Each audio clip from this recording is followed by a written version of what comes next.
Hey guys, Bella here. In this video, I'm going to be reviewing a book called 10 Arguments for Deleting Your Social Media Accounts Right Now. This book is by Jaron Lanier, and it kind of delves into the topic of something that we can all probably relate to, which is the addiction that we feel to social media and to our phones. So in this video, I'm going to kind of get into some of the topics that he's talking about in this book and sort of relate my own experiences to it and kind of rationalize both sides of the argument with you, because unfortunately, that's how my brain works. It just goes into each side could be right. And obviously, there's a lot going on with social media right now that we are seeing changes in the way that our economy is made, especially when we look at companies like Google and YouTube. And, you know, it's kind of concerning when you start to look at the facts. So we're going to get into it and we're going to explore some ideas in this video. So on the back of the book, it actually tells you all 10 arguments that Mr. Lanier has come up with for deleting your social media. He says you're losing your free will.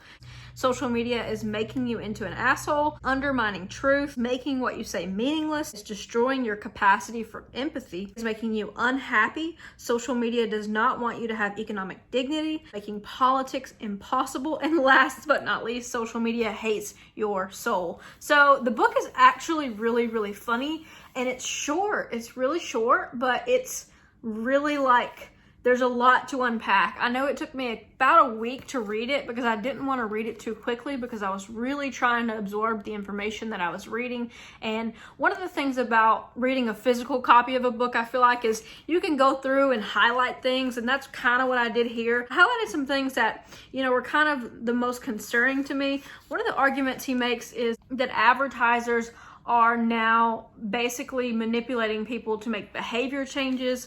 For example, like Facebook makes money from ads. So Facebook is motivated to show us things that are going to keep us on the platform for longer. Not just Facebook, but Facebook, Instagram, YouTube, they all want us to stay on for as long as possible. And you have to ask yourself, why is that? Is that because they want us to get a lot of good information or have a meaningful experience? No, it's just because the longer that we stay on the platform, number one, the more addicted that we become to it. And number two, the more money that they can make off ad revenue. And number three, the better they get at predicting what we're going to want to see in the future. A big part of the reason that we stay on these platforms, especially if you're like me and say you've had an Instagram for 5 or 6 years, Instagram has a lot of information about you. Facebook has a lot of information about you at this point that you've been on the platform for many years. They're getting to the point where they know what you like, what you don't like, what political party you're in, how much money you typically spend on Christmas gifts a year, whether or not you talk to your family, or whether or not you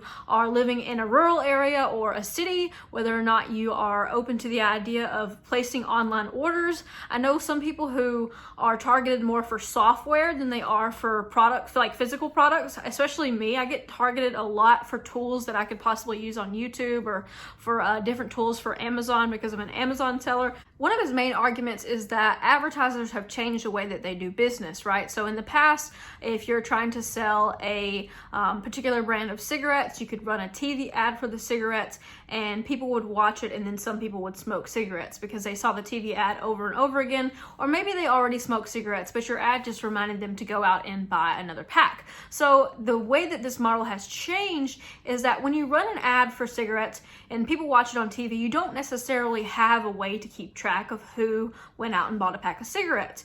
Now that this has shifted, you can actually see who responded to your ad, how many people, what were the demographics, were they young, were they old, were they poor, were they rich, what kind of person responded to your ad. And so they get that information and then they tweak their ad even further. So they tweak the ad to get even more targeted. And so you can see how this could become a problem eventually, to the point of where we're all getting the most perfect advertising.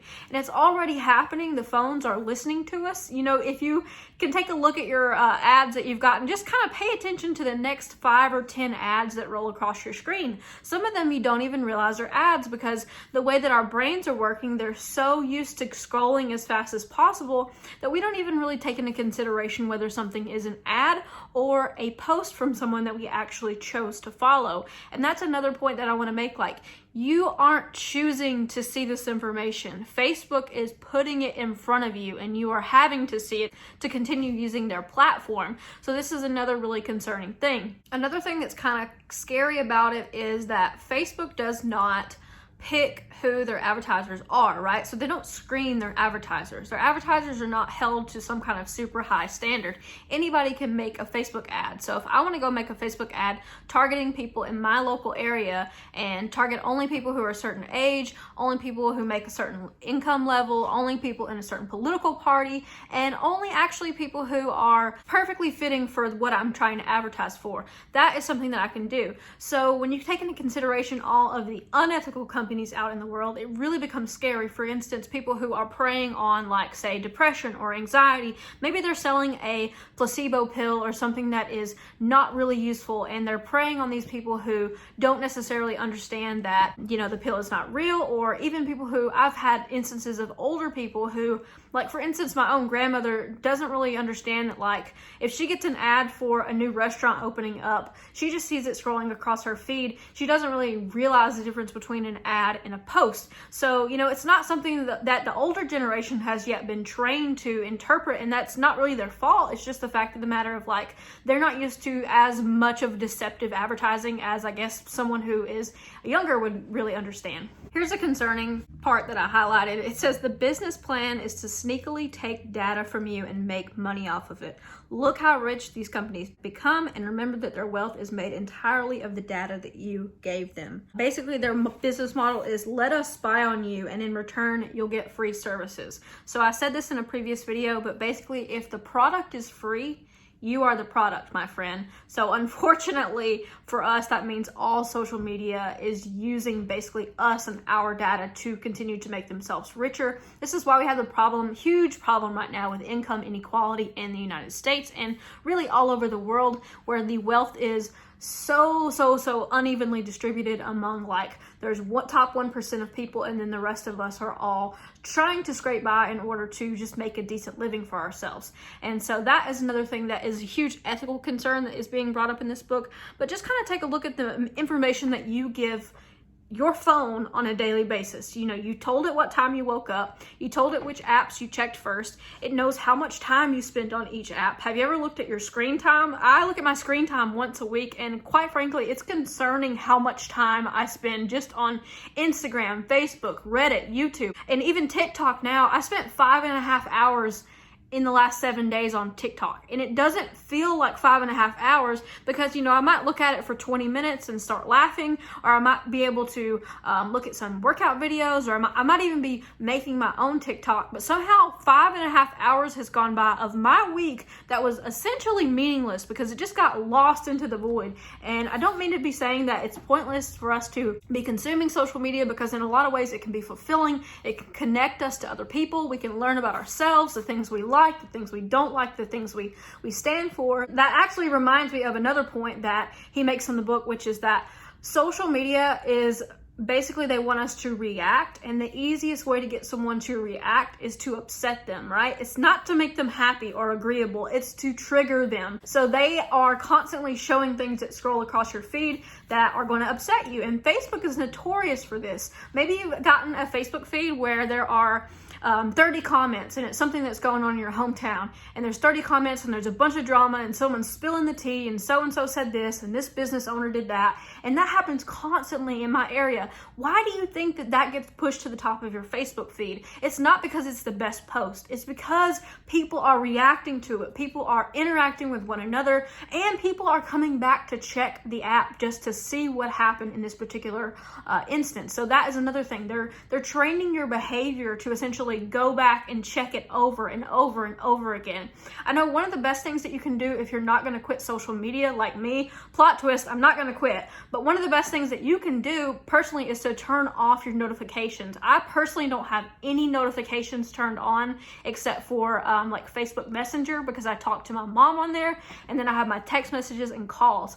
But for every other platform app that I have, when it says, do you want to allow notifications, I turn it off, because otherwise your phone would be a constant stream of information that you're having to react to throughout the day. Another thing that you can do that is super helpful is to just put your phone somewhere that is away from you. Put it in a different room, put it in a drawer. I know for me personally, when I'm going to start reading something, for instance, this book, when I read, I don't want my phone to be anywhere near me. I don't want it to even be on the same table. Preferably, it would not even be in the same room. But just the act of looking at a phone can mess up your concentration, and it can mess up your conversations that you're having with other people. There's already been studies that show that if a smartphone is sitting on a table while two people are having a conversation, that it affects the quality of the conversation, even if no one is on the smartphone. Another interesting line from this book is, he says, what social media did at that time and what it always does is create illusions that you can improve society by wishes alone.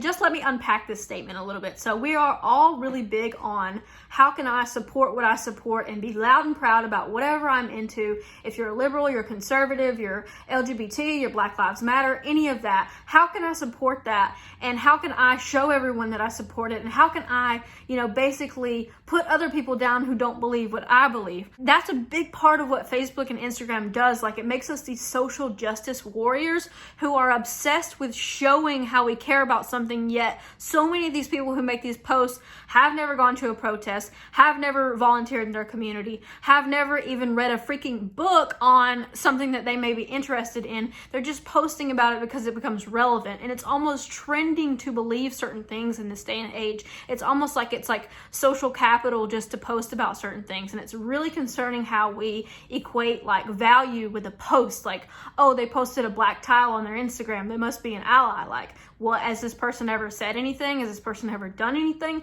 It's just something to take into consideration about how we show ourselves to the internet. And that leads me to another point, which is have you ever posted the worst day of your life or the worst day of your year on Instagram? Probably not, right? Like, I don't post pictures of myself that I don't like on Instagram. That would be kind of stupid, right? I don't post bad moments of my day on Instagram. I don't post whenever I get a flat tire. I don't post when my family member says something that upsets me. That's just not what earns us those likes, those thumbs up, the social capital, the posts that get shared. We have to look at kind of how we're comparing ourselves to other people when we use these platforms. And I love YouTube. YouTube is such a fun part of my life. But even I get caught up in the negativity sometimes, because that is the way our brains are wired, to look for these things that are triggering to us. So removing social media, basically this whole argument of this book, is going to improve our lives. There are some really good chapters on this book about how social media has influenced our latest elections, and as well as how it has even influenced people's safety in other countries where there were certain memes that were being used and spread with false information, fake news, that were essentially putting people's lives in danger. And I don't want to debate the issue, but just to say that, there's got to be some questions raised. If you've seen the movie The Social Dilemma, that is another really, really good resource. And just read books, take in real information, talk to real people, have real conversations that are not over a screen, that are not over Facebook, that are not, super, super public. Everything that we do doesn't need to be shared. And I know that this sounds ridiculous making a YouTube video about that, but there are parts of my life that are, sort of reserved for me and the people that are close to me. I don't need to show every single thing that I do to the internet. And in order to live a fulfilling life, the argument in this book is that for the most part, our life needs to be off of social media. And so his argument is to delete all social media accounts right now, which is, he kind of makes a joke about it in the book about saying like that was a far-reaching goal, but it is really, really compelling. So I would highly, highly encourage you to read it if you are up for this type of thing. I'm really big on, just the spirit of questioning everything and questioning why some things are the way they are. And as our world is shifting and the economy is shifting, the way we make a living is shifting, everything is changing. So let's at least be informed when it comes to how we're using social media and how we're using the internet. But anyways, yeah, hopefully this wasn't not super, super crazy rant. I really, really enjoyed this book, if you couldn't tell. It gave me so much to think about, and I think that it will give you something to think about as well. So thumbs up if you liked the video, and I will catch you guys in the next one. Take care until then.